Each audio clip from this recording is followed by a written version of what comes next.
কল্পনা করুন এমন একজন সুপারহিরো যার ভেতরে লুকিয়ে আছে এক ভয়ঙ্কর দানব। আর কল্পনা করুন এমন এক দল যারা কেউই ১০০ ভাগ ভালো না। আজ আমরা জানব মার্ভেল ইউনিভার্সের সবচেয়ে ডার্ক আর সাইকোলজিক্যাল মুভি থান্ডারবোল্টস সম্পর্কে।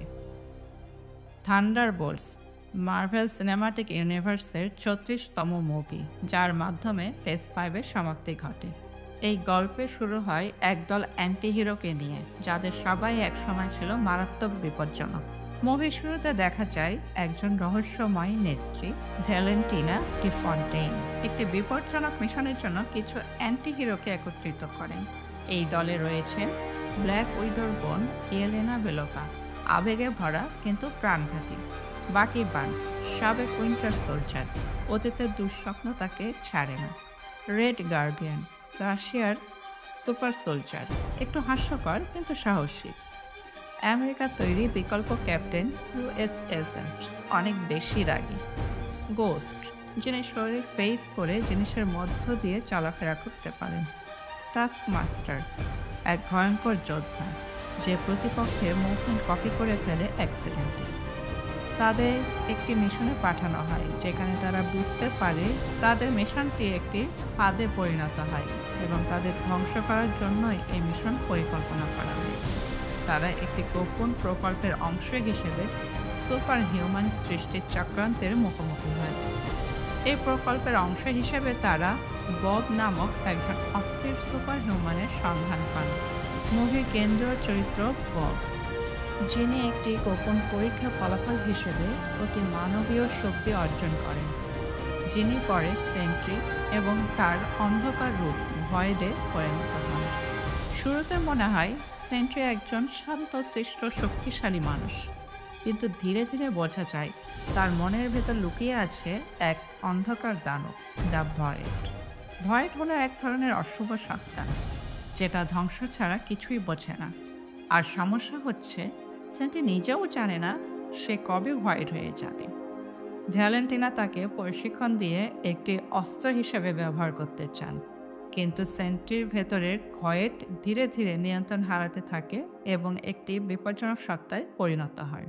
থান্ডারবোল্টস দলের সদস্যরা নিজেদের অতীত, ব্যর্থতা এবং অপরাধবোধের মুখোমুখি হয়। ইয়েলেনা বেলোভা তার বোন নাটাশার মৃত্যুর পর মানসিকভাবে বিপদগ্রস্ত, কিন্তু মিশনের মাধ্যমে তিনি নিজের পরিচয় খুঁজে পান।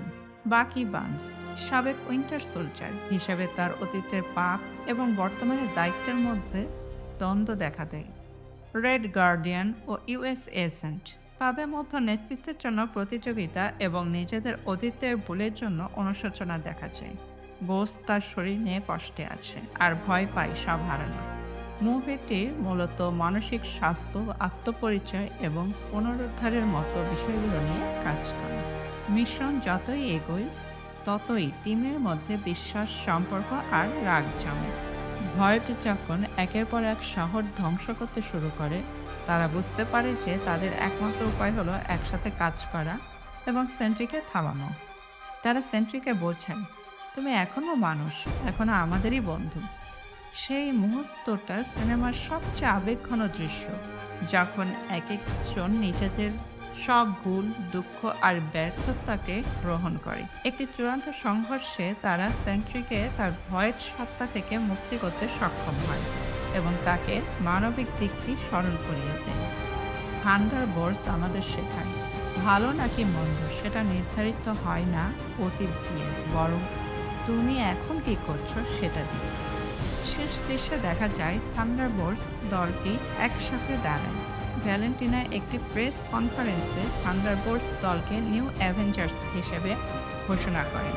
তারা জানে তারা অ্যাভেঞ্জার নয়, কিন্তু তারা এখন নিজেদের চোখে হিরো। এটি মার্ভেল ইউনিভার্সের একটি নতুন অধ্যায়ের সূচনা করে। আর এখানেই শেষ হয় এক দারুণ মানসিক যাত্রা, পরিত্রাণ, নিজের দানবকে গ্রহণ করার। পোস্ট ক্রেডিট দৃশ্যে দেখা যায় একটি বহির্জাগতিক মহাকাশযান ART-616 এ প্রবেশ করেছে, যার ওপর ফ্যান্টাস্টিক ফোরের লোগো রয়েছে।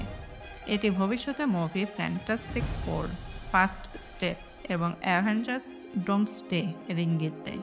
মুভিটি কমেডি, অ্যাকশন এবং ড্রামার সমন্বয়ে একটি নতুন ধারা সৃষ্টি করেছে। মুভিটি সমালোচকদের কাছ থেকে ইতিবাচক প্রতিক্রিয়া পেয়েছে। তারা এটি মার্ভেলের জন্য একটি নতুন দিক নির্দেশনা হিসেবে বিবেচনা করেছে, যেখানে চরিত্রগুলির মানসিক জটিলতা এবং সম্পর্কের উপর গুরুত্ব দেওয়া হয়েছে। সিনেমাটি কেমন লাগলো কমেন্টে জানাও। আর এমন ভিডিও পেতে এখনই সাবস্ক্রাইব করো। দেখা হবে পরের ভিডিওতে।